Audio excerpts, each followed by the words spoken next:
بسم اللہ الرحمن الرحیم۔ السلام علیکم۔ شروع اللہ کے نام سے جو بڑا مہربان اور بڑی شان والا ہے۔ دوستو، آج ہم ایک ایسے موضوع پر بات کرنے والے ہیں جو ہر انسان کی زندگی کو اثر کرتا ہے، چاہے وہ مسلمان ہو یا غیر مسلم ہو۔ لیکن اسلام نے ان باتوں پر جو زور دیا ہے وہ کسی اور مذہب نے نہیں دیا۔ آج ہم بات کریں گے 7 ایسی بری عادتوں کے بارے میں جن کے بارے میں نبی محمد صلی اللہ علیہ وسلم نے ہمیں پہلے ہی آگاہ کر دیا تھا، یعنی کہ پہلے ہی وارننگ دے دی تھی۔ یہ وہ عادتیں ہیں جو اگر انسان اپنی زندگی میں چھوڑ دے تو نہ صرف وہ دنیا میں سکون پائے گا بلکہ آخرت میں بھی نجات ملے گی، لیکن اگر ان عادتوں کو چھوڑنے میں دیری کی تو زندگی بھر تکلیف اور پریشانی انسان کی تقدیر بن جاتی ہے۔ پہلی عادت، جھوٹ بولنا۔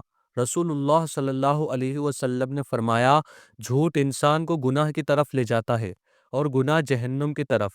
دوستو، جھوٹ چھوٹی بات لگتی ہے، لیکن یہی چھوٹی سی بات انسان کی عزت، انسان کے رشتے، دوستی اور روزی تک کو تباہ کر دیتی ہے۔ اسلام نے سب سے زیادہ جھوٹ سے روکا ہے۔ کیوں؟ کیونکہ جھوٹ ہر برائی کی جڑ ہے۔ ایک جھوٹی بات کسی کی زندگی برباد کر سکتی ہے۔ نبی صلی اللہ علیہ وسلم نے ہر وقت سچ بولنے کی تلقین کی، چاہے نقصان ہی کیوں نہ ہو۔ آج دنیا میں اگر امن چاہتے ہو تو سب سے پہلے جھوٹ چھوڑو۔ دوسری عادت، غیبت کرنا، چگلی کرنا، یعنی کہ کسی کی پیٹھ پیچھے برائی کرنا۔ اللہ تعالیٰ قرآن میں فرماتا ہے، اور تم میں سے کوئی کسی دوسرے کی غیبت نہ کرے۔ کیا تم میں سے کوئی یہ پسند کرے گا کہ اپنے مردے بھائی کا گوشت کھائے؟ دوستو، غیبت ایک ایسی آگ ہے جو رشتوں کو، محبت کو اور مسلمانوں کی ایکتا کو جلا کر راکھ کر دیتی ہے۔ یہ برائی لوگ مزے کے لیے کرتے ہیں، لیکن اندازہ نہیں ہوتا کہ یہ ان کی روحانی زندگی کو کتنا نقصان پہنچا رہی ہے۔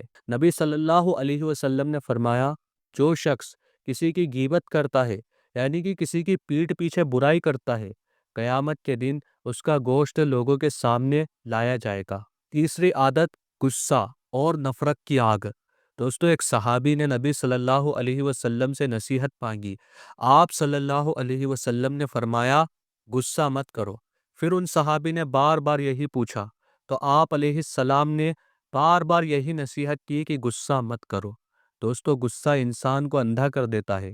اس حالت میں انسان اپنوں کا دل توڑ دیتا ہے، ان باتوں کو کہہ جاتا ہے جو زندگی بھر کا درد بن جاتی ہیں۔ اسلام نے جتنا غصے سے روکا ہے، کسی اور مذہب نے نہیں روکا۔ نبی صلی اللہ علیہ وسلم نے ہمیشہ صبر اور معافی کی تلقین کی، کیونکہ غصہ آتا ہے شیطان سے اور صبر آتا ہے اللہ سے۔ چوتھی عادت، نماز میں سستی کرنا اور دین سے دور رہنا۔ دوستو، قرآن میں اللہ تعالیٰ فرماتا ہے، نماز مومنین پر وقت مقرر پر فرض کی گئی ہے۔ ایک اور جگہ قرآن میں فرمایا گیا، ان لوگوں پر لعنت ہے جو اپنی نماز میں سست ہیں۔ نبی پاک صلی اللہ علیہ وسلم نے فرمایا، قیامت کے دن سب سے پہلا حساب نماز کا ہوگا۔ اگر یہ ٹھیک ہوئی تو سب کچھ ٹھیک۔ دوستو، نماز چھوڑنا یا اس میں سستی کرنا انسان کی زندگی میں بے برکتی، پریشانی، غم اور ڈپریشن اور غصے کا سبب بنتا ہے۔ آج کے مسلمان زندگی میں سکون چاہتے ہیں لیکن نماز نہیں پڑھتے۔ اب ذرا آپ ہی بتائیے کہ ایسے کیسے ملے گی اللہ کی رحمت جب ہم نماز میں سستی کرتے ہیں۔ پانچویں عادت ہے زنا، یعنی نامحرم سے گناہ۔ نبی پاک صلی اللہ علیہ وسلم نے فرمایا، میری امت کا سب سے بڑا فتنہ ان کے لیے عورتیں ہوں گی۔ زنا صرف جسمانی گناہ نہیں ہے، یہ روحانی بیماری بھی ہے۔ یہ انسان کے نور کو ختم کر دیتی ہے، اور یہ صرف آنکھوں سے، ہاتھوں سے اور دل سے بھی ہو سکتا ہے۔ اسلام نے اس برائی پر سب سے زیادہ پردہ ڈالا ہے۔ آج کے ماڈرن دور میں اس گناہ کو فیشن بنا دیا گیا ہے، لیکن اس کا انجام صرف اور صرف تباہی ہے، ایموشنل بھی، فزیکل بھی اور آخرت میں عذاب بھی۔ چھٹی عادت، حسد، یعنی جلن اور نفرت۔ نبی صلی اللہ علیہ وسلم نے فرمایا، حسد، جلن نہ کرو، کیونکہ یہ نیک عمل کو اس طرح ختم کرتا ہے جیسے آگ لکڑی کو۔ جب انسان کسی کی خوشی، کسی کی ترقی یا کسی کے رزق سے جلتا ہے تو وہ اللہ کی تقسیم سے نفرت کرتا ہے۔ اسلام نے سب سے زیادہ توکل اور صبر پر زور دیا ہے۔ حسد انسان کی زندگی میں زہر گھول دیتا ہے، اسے کبھی چین نہیں آتا، وہ ہمیشہ پریشان، بے چین اور ذلیل ہوتا ہے۔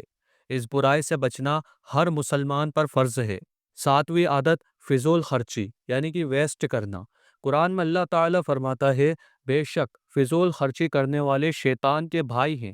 آج کے دور میں لوگ عزت اور شان دکھانے کے لیے پیسہ اڑا دیتے ہیں، شادیوں میں، پارٹیز میں، لباس میں، لیکن نبی صلی اللہ علیہ وسلم نے سادگی، قناعت اور شکر کی زندگی گزاری۔ فضول خرچی سے رزق میں تنگی، قرض اور ذلت آتی ہے۔ اسلام نے ضرورت اور نیت دونوں کا تعلق سمجھایا ہے۔ دوستو، ان 7 بری عادتوں کو چھوڑنا آسان نہیں ہے، لیکن اگر آپ انسانیت، سکون، برکت اور اللہ کی رضا چاہتے ہو تو انہیں اپنی زندگی سے نکالنا ہوگا۔ نبی محمد صلی اللہ علیہ وسلم نے ہمیں صرف عبادت نہیں سکھائی، بلکہ انسان بننے کا طریقہ سکھایا۔ یہ 7 بری عادتیں انسان کے اخلاق، انسان کا رزق اور عبادت اور اس کی آخرت کو تباہ کر دیتی ہیں۔ یہ باتیں صرف اسلام میں اس لیے ایمفیسائز کی گئی ہیں کیونکہ اسلام صرف ایک مذہب نہیں ہے، بلکہ ایک زندگی جینے کا نظام ہے۔ دنیا کے ہر مسئلے کا حل اسلام کے پاس ہے۔ اگر آپ چاہتے ہو کہ زندگی سکون والی ہو تو ان 7 بری عادتوں کو چھوڑنے کا ارادہ آج ہی کر لو۔ کمنٹ کر کے بتائیں آپ ان میں سے کس بری عادت سے سب سے زیادہ لڑ رہے ہو۔ لائک کریں، شیئر کریں اور چینل کو سبسکرائب ضرور کریں تاکہ ایسے اور علم اور نصیحت بھرے ویڈیوز آپ تک پہنچتے رہیں۔ یاد رکھیں، ایک اچھا عمل کسی کی زندگی بدل سکتا ہے۔ اللہ تعالیٰ میرے تمام مسلمان بھائیوں کی حفاظت کرے اور سب کو اور مجھے بھی ہدایت عطا فرمائے۔ اللہ تعالیٰ آپ کا اور ہمارا حامی اور مددگار ہو، آمین۔